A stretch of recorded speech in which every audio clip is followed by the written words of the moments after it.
Welcome to the Payneless Flipping Podcast, where our goal is to help you guys get into real estate investing. And we know it can be difficult to do anything for the first time. So if you're a brand new investor, we want to take the pain away. So welcome again to the Payneless Flipping Podcast, where we bring on experts to help you take away that pain by learning from their experiences. So we have an expert today, Alex Powell. He's one of my pals from Canada, and we're going to get right into how he got into real estate investing.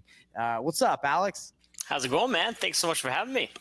Yeah, man, I bet you get that a lot, like pal. Oh yeah, I just thought about. My thought pal, I was Alex cool. Pal. Yeah, there you go. It's conducive. It's good. You'd be surprised how many people still screwed up those three letters. But it's funny enough. Can you believe that? What do they say? I got the Powell. It's just they overcomplicated, I think. Yeah, I got you. All right, man. Well, tell us a little bit about who you are in less than 60 seconds, and we'll dive into your journey and what you're up to now. Yeah, awesome. So, my background actually. I'm an engineer by study, and I was working in project coordination, project management before I got into real estate. And that kind of helped me with construction management. I was always very interested in construction. So from there, I started buying houses and flipping them on my own time, evenings, weekends, kind of putting in all the sweat equity.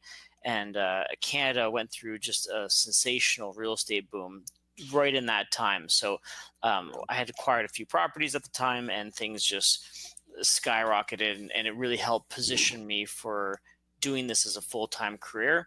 And I kind of also learned before things got completely chaotic. So I learned from these old-timer real estate investors.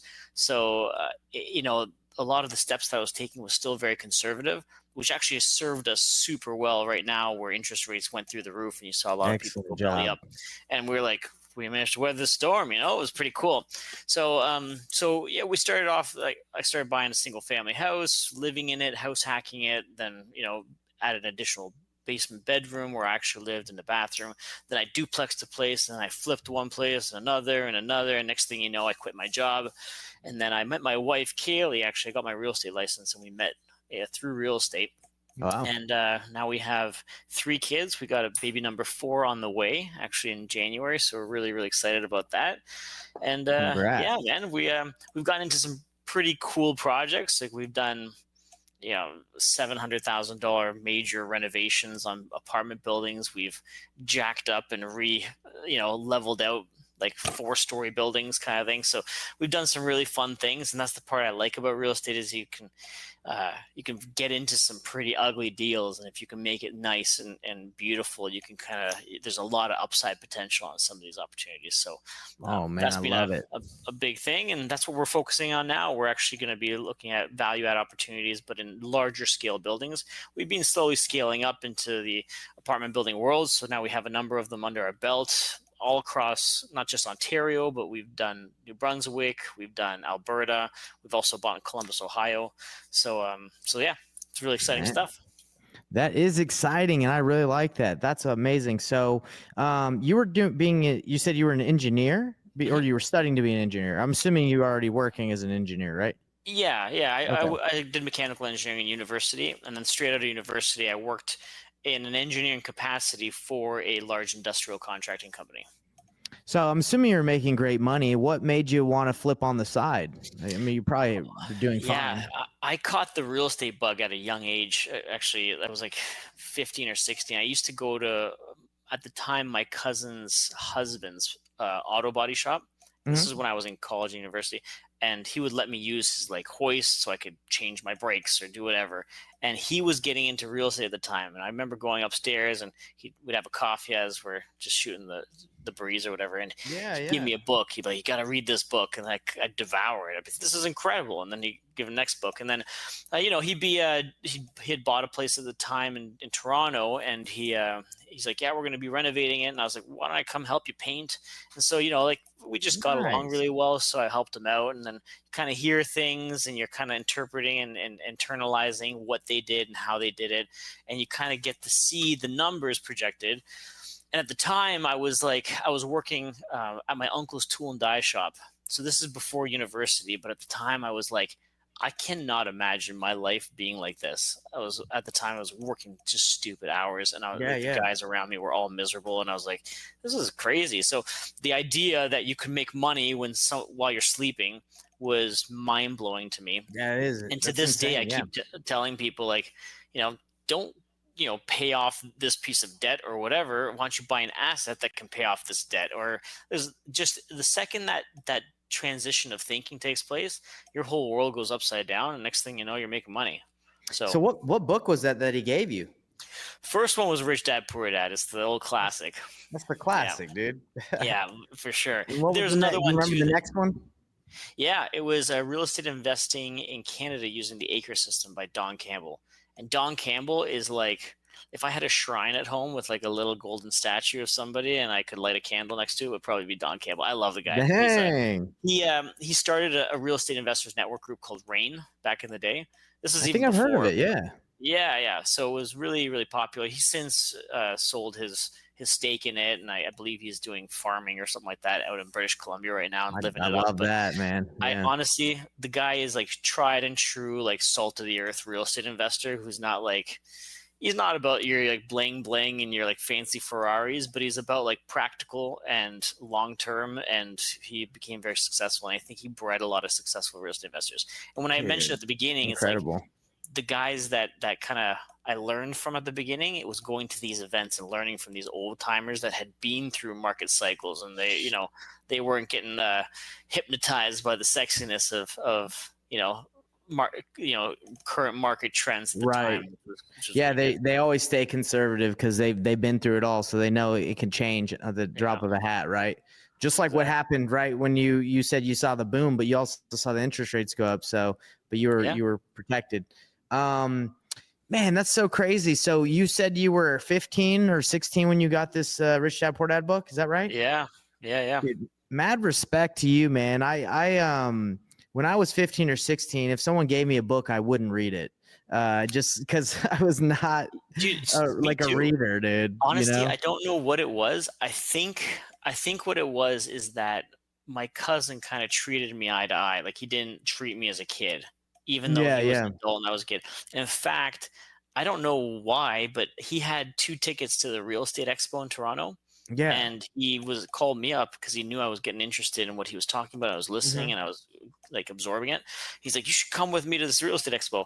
And at that real estate expo, Donald Trump was the keynote speaker. Oh man, incredible, right? And you're probably like not really realizing how amazing, like what experience you're taking in. Maybe you did, I don't know, but like I know like what you did when you were younger, incredible experience for your growth and your learning. Like I remember when I was 15 or 16, like, man, it's just, I love reading now, dude. I read nonstop. I love learning. But like when I was young, dude, I wrestled in high school. I just like I was an idiot, So, don't kid yourself, man. I had my moments. You're making it sound like you're, I'm just envisioning you young being like, man, I'm getting into this. Like, I'm like, dang, this guy's awesome. I was a shit disturber growing up, and I partially still am. But it's for some reason, it was the idea. I had this entrepreneurial spirit.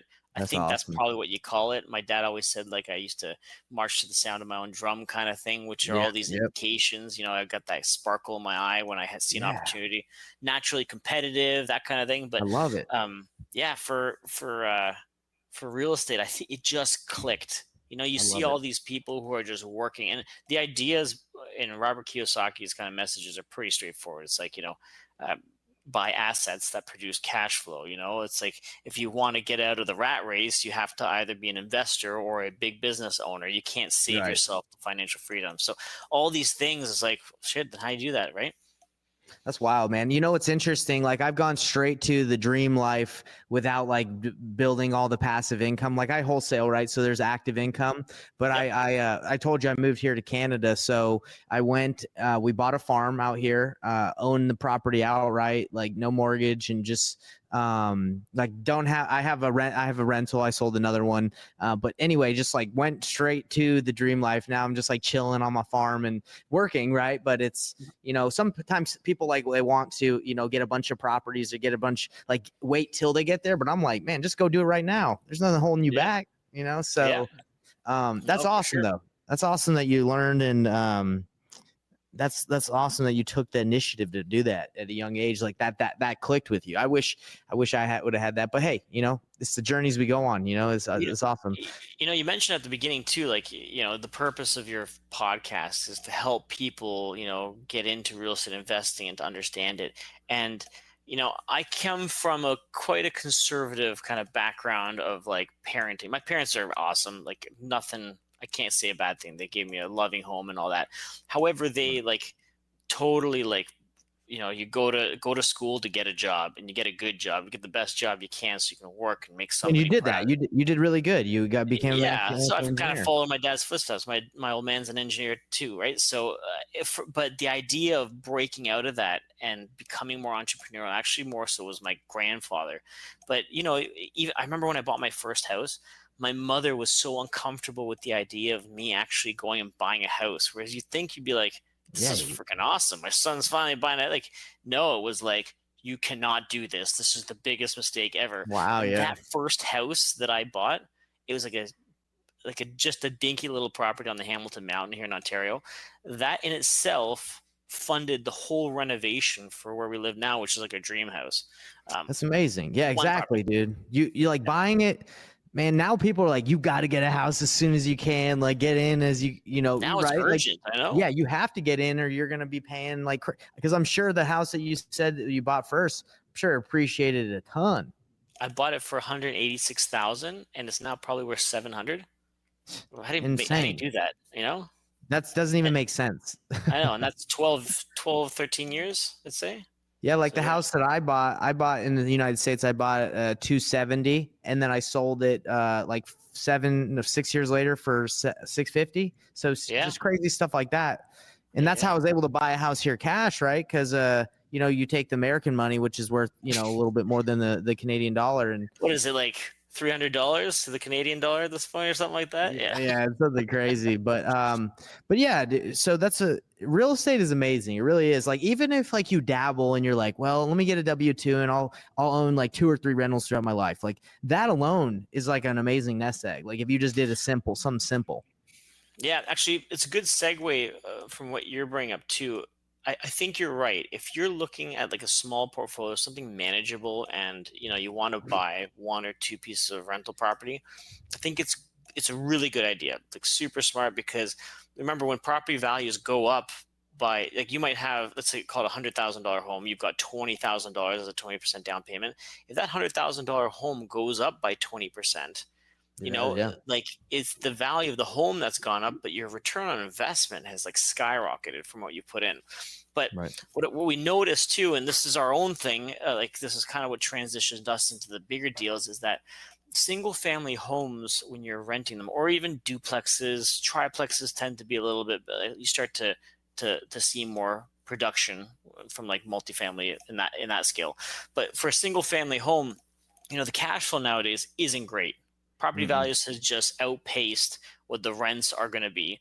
So when you buy a single family home, it's like, you start to think to yourself, okay, I'm accumulating this cash flow. I got $150 a month, $200 a month. So at the end of the year, I've got $2,400, and then the furnace breaks. Yeah, there goes all your cash flow. And there goes all your cash flow. Now, you might make that massive spread, and that's why buying in the right location is super important with the right demographics.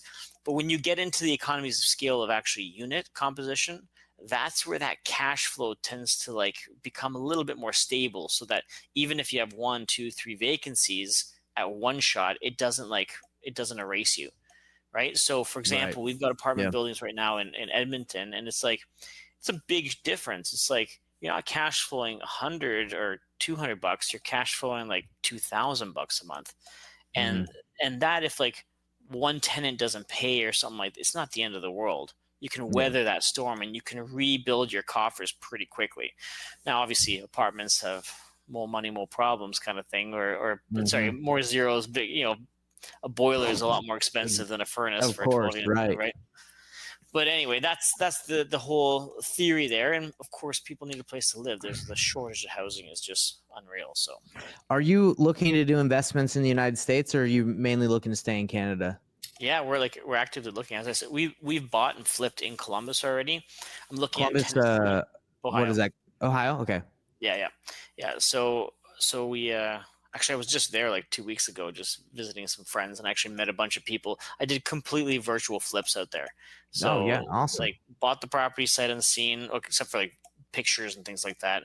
Um, worked with the wholesaler, had only met virtually, kind of like you and I are talking right now. Yeah. Met with the contractor virtually, did follow virtual calls, made sure things were on pace and things were being, you know, on time, on schedule. And then, yeah, sold it with a realtor who I'd only met virtually as well.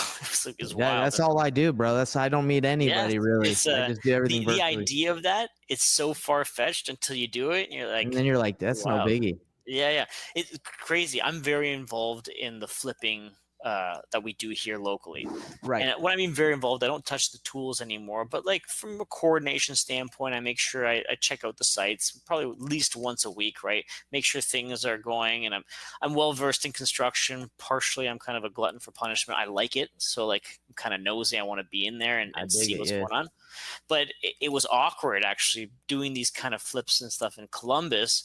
And you'd be sitting there, you're like, so that was it. It's about 15-minute call this week. Is that it? Like, is that all I'm doing? Yeah, Like, yeah, no, and totally the get next it. thing You get you make 25 grand net on one of them, and it's like actually we netted almost the exact same on both, which collectively wow, was about 50 grand for two, that's and it awesome. was like a total of maybe like 7-8 hours, like Isn't from that start to insane? finish. I was Yeah, like that's mind insane. blown. Part of me has actually thought to like screw everything else, man. Like just do that. But I Just flip really like, virtually. yeah, just like buying this stuff because if you set up the right power team, your real effort is in setting up your network around you. That's where the real big task is. It's Yeah. not in the nuts and bolts of it. I think if you do a couple flips locally and you kind of know what goes in, a house is a house, whether it's here or in Columbus, doesn't matter.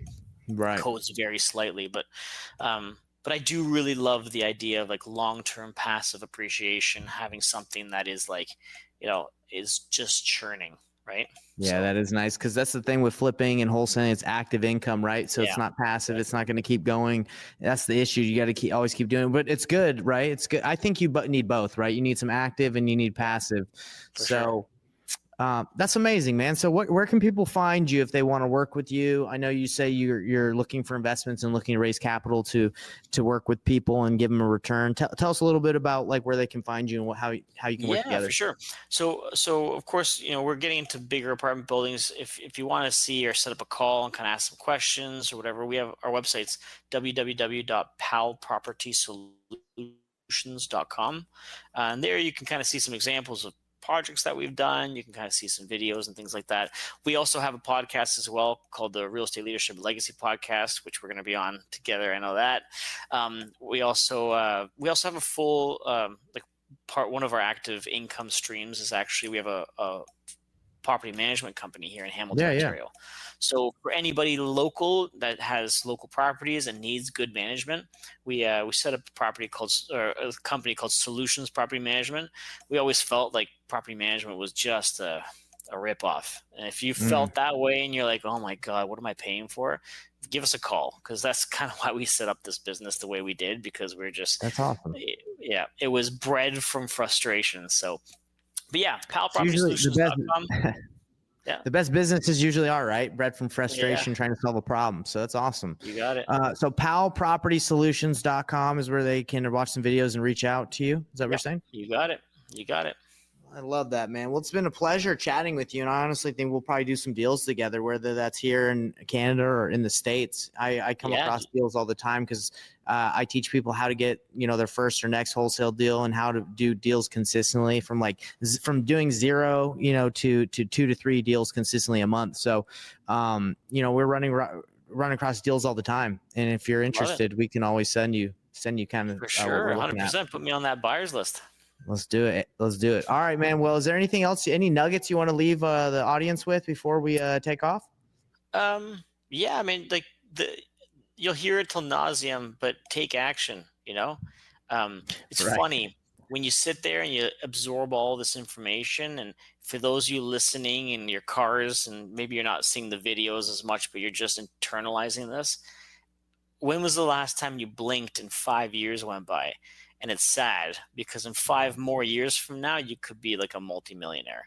and Bro, it just requires so you to true. pull up the pants and just do it. So It's so life is you have to be so intentional in life on like yeah, what you want to do, or like you said, you're gonna be 60 years old and be like, I tried, I worked my coulda, best. shoulda, woulda. Yeah, you're just gonna be like, Yeah, I think I did a good job. It's like, no, you can actually create the life of your dream. Like I'm in Canada right now from the United States. Like that's insane for me because I'm like never thought I'd live in Canada, but I wanted to, and we freaking got it done. Now I'm living. So anyway, it's just. And a lot of people be like, why are you moving to Canada? That's just what I wanted. I wanted to live closer to my wife's family and build an ice skating rink back here in my backyard and my farm and waiting for it to get cold enough. I'm going to be skating in the winter, man. That's cool. Cool with me. love it, love it. Well, I'll bring the kids over and we can have a few beers while they skate around. How's that? You might be. How far is it from where I'm at in Lindsay? It's got to be like maybe 2 or 3 hours, right? Maybe even longer. I see about 2 hours. That's not bad. Lindsay, maybe a little bit more. Yeah. Do you ever go to the Durham RIA? Because that's like in Oshawa, and I think that's where it is. Do you ever go there? Yeah. Or is that too far from I you? haven't been there personally, but I actually grew up in Whitby, which is in Durham. So I'm very familiar with the area. Man, it's nuts. My wife, her grandpa, sold his house in Whitby. He bought it for like $18,000 or like $30,000 and sold it without rehabbing, without doing anything. It was like old, not nice at all, like not updated. He sold for like 1.3. Isn't that That's crazy? wild. Yeah. Well, imagine my that. bought the place for like 300 and something thousand, and the place is probably worth 1.5 now. Durham's like, really what? exploded. Yeah, it has. It really has. So anyway, all right, man. Well, I appreciate you, and let's stay in touch. I'm definitely gonna have to, note down your info so we can do some deals together. Everybody else, have a good time and like, subscribe, hit the bell icon, check out his website, and thanks for supporting us. And we're here to support you later. Hey everybody, what's up? It's Nathan Payne, and for the first time ever, we just released this insane training bundle that has literally everything that I've learned from doing a combined 4,000 deals in real estate, all from starting with absolutely no previous business background experience or any real estate experience. Plus, there's over $19,000 worth of free gifts that we're throwing in, all for an insanely low price. If you want to get your hands on this, be sure to click the first link on the description below right now.